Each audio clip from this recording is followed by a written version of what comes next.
Donc ici, vous avez le planificateur sur la thématique aventure. Le démo a été fait pour le préscolaire. Donc, comme je vous disais dans une vidéo avant, vous pouvez avoir, peu importe la thématique, vous pouvez l'avoir au préscolaire, au primaire ou au secondaire, il n'y a pas de problème.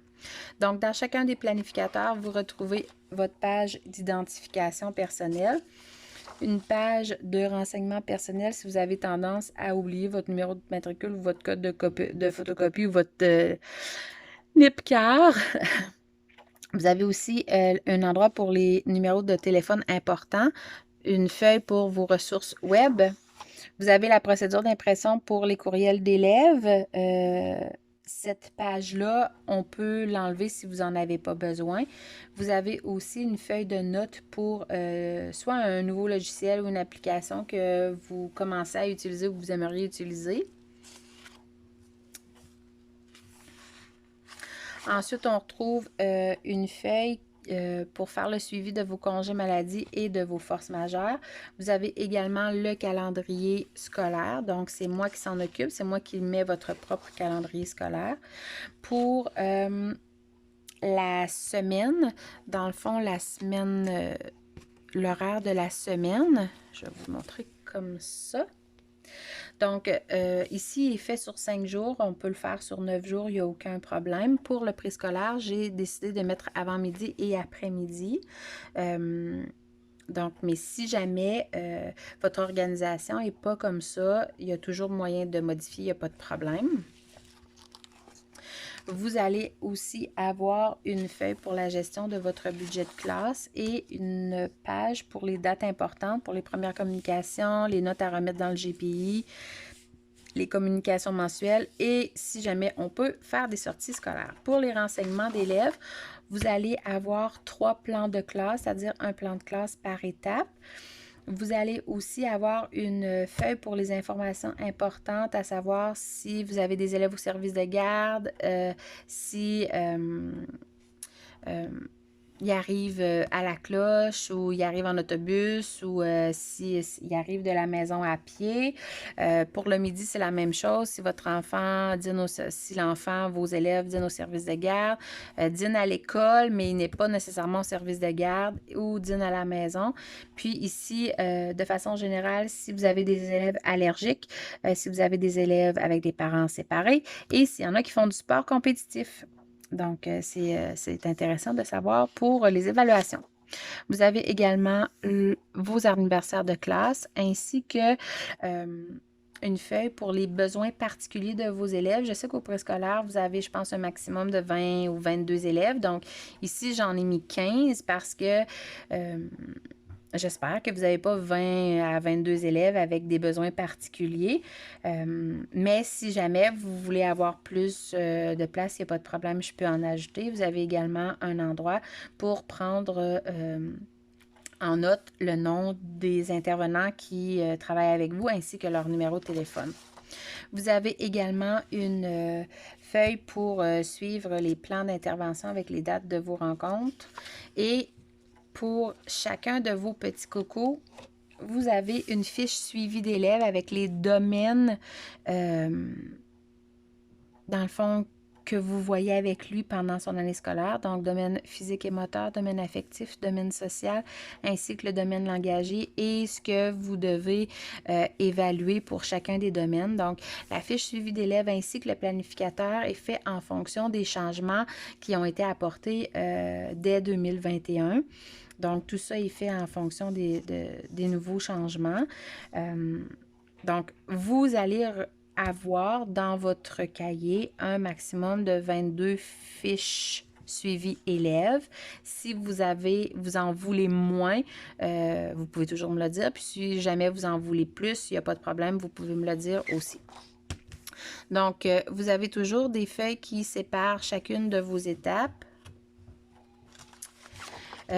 Pour chacune des étapes, vous avez des feuilles avec de l'espace pour écrire vos petits projets. Ça peut être une feuille que vous utilisez pour des projets à venir, que vous avez des idées que vous voulez faire ou des projets que vous allez faire et inscrire dans le fond ce que vous avez besoin et tout ça.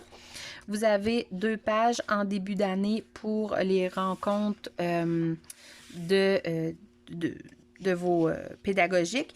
Vous avez également à chaque mois une feuille pour votre rencontre dans le fond d'enseignants à chacun des mois. Vous avez votre planification de septembre. Donc, comme je vous disais dans une autre vidéo, je crois, le planificateur aventure, il est différent des autres. C'est-à-dire qu'à chaque mois, vous avez un endroit différent à visiter. Donc, septembre, vous le voyez, c'est Las Vegas. Bon, pour les semaines, c'est sur 2 pages. Vous avez avant-midi et après-midi. Vous avez également un endroit pour inscrire vos activités de la semaine selon les disciplines ou selon ce que vous voulez voir avec eux, ainsi qu'un endroit pour écrire le thème de la semaine. Et je vous ai également fait une démonstration de ce que ça pouvait être. Donc, octobre, on change d'endroit. On se rend aux Philippines. Donc, vous avez également votre endroit pour inscrire les activités de la semaine. Vous voyez que on est en train de faire des tests de couleurs, à savoir lequel on aime le mieux. Donc, c'est sûr que là, vous voyez des choses, ce sont des démos. Vous voyez des choses. De façon générale, il n'y a pas grand-chose qui va changer, mais c'est possible que, par exemple, vous voyez ici que vos jours sont en vert, ben c'est possible que ça ne reste pas comme ça. On est en train de faire des tests de couleurs, donc c'est possible qu'il y ait des petits changements. On retrouve à chaque étape, ben dans le fond, la première et la deuxième étape, vous avez des pages pour inscrire le nom des parents ainsi que le jour et l'heure de vos rencontres pour les bulletins. Vous voyez qu'ici, j'ai 12 places, donc vous allez avoir 2 pages pour l'étape 1 et 2 pages pour l'étape 2. Pour ce qui est des relevés de notes, j'ai fait une page par domaine, dans le fond, donc votre domaine activité et physique et moteur, ainsi que ce que vous devez évaluer en motricité, ce que vous devez évaluer en saines habitudes de vie. J'ai fait une page pour chaque domaine, mais puisqu'il n'y a pas énormément de place pour chaque chose, ce que je peux faire, c'est que je peux ajouter des pages pour inscrire vos notes, mais totalement vierges dans le fond, que vous allez gérer en fonction des activités que vous allez faire, et les pages où est-ce que c'est vraiment inscrit ce que vous devez évaluer, ce sera pour vos notes finales. Donc, c'est à vous de voir ce que vous aimeriez le plus. À la fin du planificateur, vous retrouvez l'espace prof, donc une page pour inscrire les documents que vous aimeriez retravailler. Donc, j'ai écrit cet été, mais c'est pas nécessairement cet été. Ça peut être des notes que vous prenez pendant l'année et que vous faites les changements pendant l'année. Donc, pour le préscolaire, on a travaillé avec des thèmes plutôt que des matières. Vous avez aussi à acheter pour l'an prochain et le grand ménage avant les vacances, une feuille qui est quand même assez pratique pour votre dernière journée, à savoir si vous avez tout rangé et si vous avez tout remis à votre direction. J'ai le cerveau qui chauffe, donc vous avez des pages pour, dans le fond, inscrire vos idées, faire un petit croquis de ce que vous aimeriez faire pour un prochain projet. Donc, vous avez quelques pages de ça. Vous avez également des pages pour prendre des notes si jamais vous avez des formations ou autres choses. Vous avez une page de crédit pour les polices de caractère et les images que moi j'utilise dans votre planificateur, ainsi qu'un endroit où vous pouvez coller votre chaîne téléphonique. Et je ne sais pas si je vous l'ai montré, mais vous avez également un endroit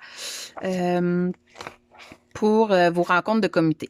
Donc, c'est ce qui est en gros pour le préscolaire. si jamais vous voulez ajouter des choses pour le préscolaire qui sont vraiment spécifiques au préscolaire, il n'y a aucun problème. Vous m'en faites part, puis je vous envoie souvent ce que je fais comme modification ou ce que je peux faire si jamais la page que vous voulez n'est pas construite. Je vous fais un petit croquis et je vous montre de quoi ça pourrait avoir l'air et on l'inclut dans le planificateur. Il n'y a pas de problème.